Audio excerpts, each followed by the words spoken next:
Hello everyone, welcome back to our channel iExamB where you can prepare 50% faster. आज हम बात करने वाले हैं एक बहुत इंपॉर्टेंट एग्ज़ाम के बारे में, नाफिड लैंडिंग ऑपरेशंस के एग्ज़ाम के बारे में, जिसका एग्ज़ाम अभी ड्यू होने वाला है। हमारे सोर्सेज से पता चल रहा है कि इसका एग्ज़ाम 8 जून को एक्सपेक्ट किया जा रहा है। तो उस हिसाब से आपके पास मोटा मोटी सिर्फ 15 दिन बचे हैं, लेकिन अगर सही स्ट्रैटेजी हो तो काफ़ी कुछ कवर किया जा सकता है।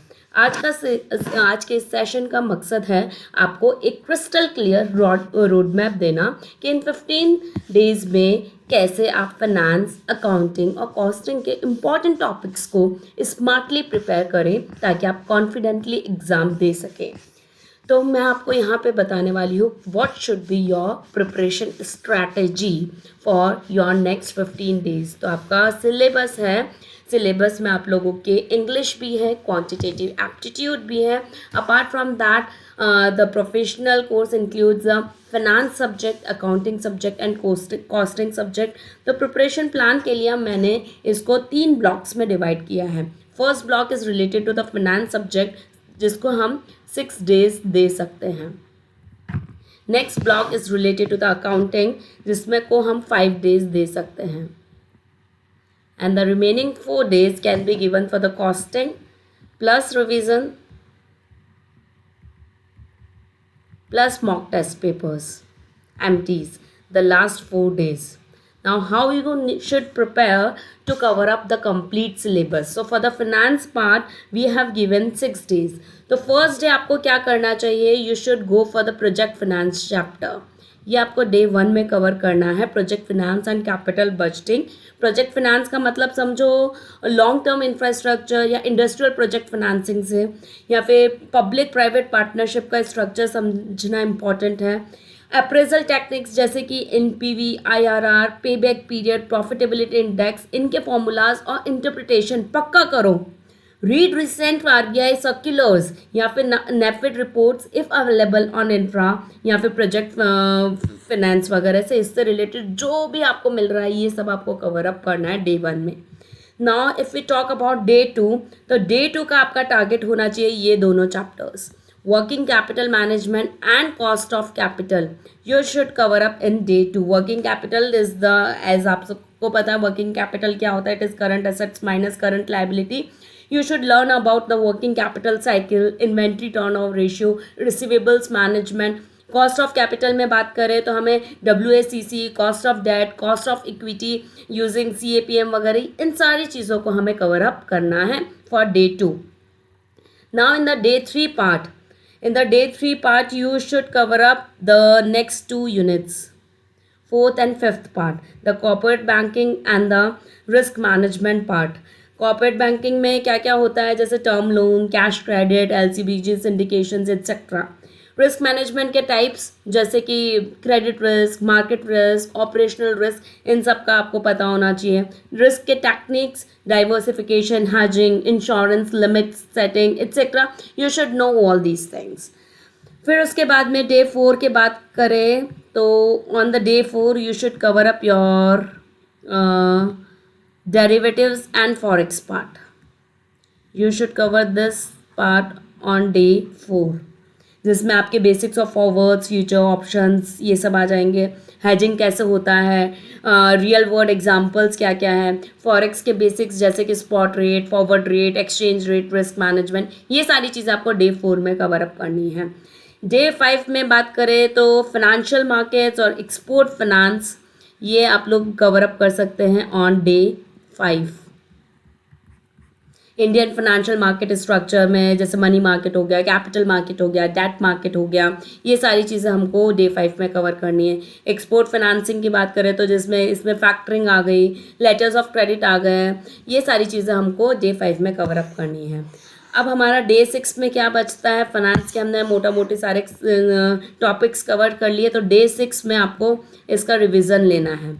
रिविज़न सारे टॉपिक्स का जो हमने किया है, plus we have to solve so many MCQs, as many MCQs as possible. And if you want to get any MCQs, those are uploaded on our website iexambee.com. यहाँ पे आपको बहुत सारे MCQs मिल जाएंगे, हर टॉपिक के मिल जाएंगे. अगर आपको प्रिपरेशन में कोई भी प्रॉब्लम आ रही है तो then you can find out the short videos also on every topic on our website. So you don't have to worry about that. MCQs आपको जितने चाहिए उतने वेबसाइट पे आपको मिल जाएंगे. अब आगे बात करें अकाउंटिंग की, तो अकाउंटिंग में हम लोगों को क्या करना है. अकाउंटिंग के लिए हमने 5 days दिए हैं, तो ऑन 6 days हमारे कंप्लीट हो गए. On day 7 we can cover up these 2 topics.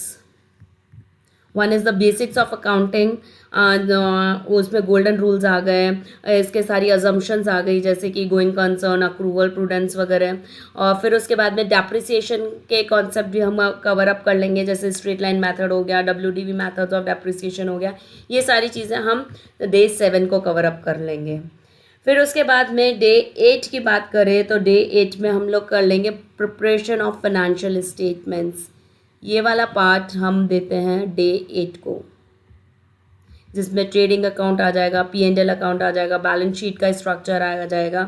फिर उसके बाद में और क्या क्या आ जाएगा, कैश फ्लो स्टेटमेंट आ जाएगा, उसकी ऑपरेटिंग, इन्वेस्टिंग, फाइनेंसिंग एक्टिविटीज़ का फ्लोज, ये सारी चीज़ें आ जाएगी. Then on the day 9 you have to cover up the ratios part, ratio analysis. इसमें चारों तरफ इन तरीके के रेशियोज आपके लिए इंपॉर्टेंट है. Liquidity ratio, solvency ratio, activity ratio, profitability ratio, इनके फॉर्मूलाज, इनके इंटरप्रिटेशंस, ये सारी चीज़ें आपको देखनी है. फिर उसके बाद में जो डे 10 बचा, उस दिन आपको क्या करना है, डे 10 को आपको ये सारे रेशियोज़ के इंटरप्रिटेशंस और अच्छे से देख लेना. उसके बाद में solve again as many as MCQs as possible. जितना आप MCQs की प्रैक्टिस करोगे that will be better for you. Now day 10 आ कवर्ड. अब आपके पास में लास्ट के फ्यू डेज और बच रहे हैं. आपके पास में डे 11 और बच रहा है आपको अकाउंटिंग को देने के लिए. तो डे 11 में आप वापस से क्विक रिवीजन कर सकते हैं सारे अकाउंटिंग कॉन्सेप्ट्स का, और अपना एक शॉर्ट चार्ट पेपर ज़रूर बना लेना जिसके अंदर आपका सारे फॉर्मूलाज वगैरह एक जगह लिखे हुए हों.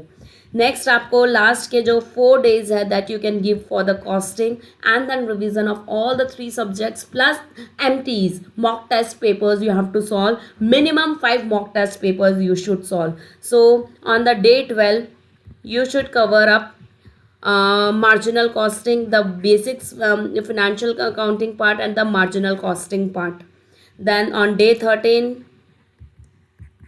cover up these last 2 topics, cost control analysis and inventory management techniques. Now you are left with 2 more days, that is day 14 and day 15. Keep these days reserved for the revision part and for solving MTs. MTs are so much essential. If as many as MTs you will solve, that will be better for you. तो last minutes doubt clear करो, over stress ना लो, सिर्फ summaries charts बनाओ, quick revision करो last minute पे. तो रोज सुबह एक कॉन्सेप्चुअल टॉपिक पढ़ो, दोपहर का न्यूमेरिकल या MCQ प्रैक्टिस करो और रात को रिवाइज करो. ऑल द शॉर्ट नोट्स बनाओ, उनको रिवाइज करो. Focus on quality not quantity. तो अगर आपने ये 15 दिन का प्लान ऑनेस्टली फॉलो किया तो आपका नेफिट लैंडिंग ऑपरेशन एग्जाम क्लियर करना हाईली पॉसिबल हो जाएगा. याद रखो, smart strategy is always better than random studying. तो कल से ही शुरुआत करो और लग जाओ फुल एनर्जी के साथ. All the very best. Thank you so much. मिलते हैं हमारे नेक्स्ट वीडियो में.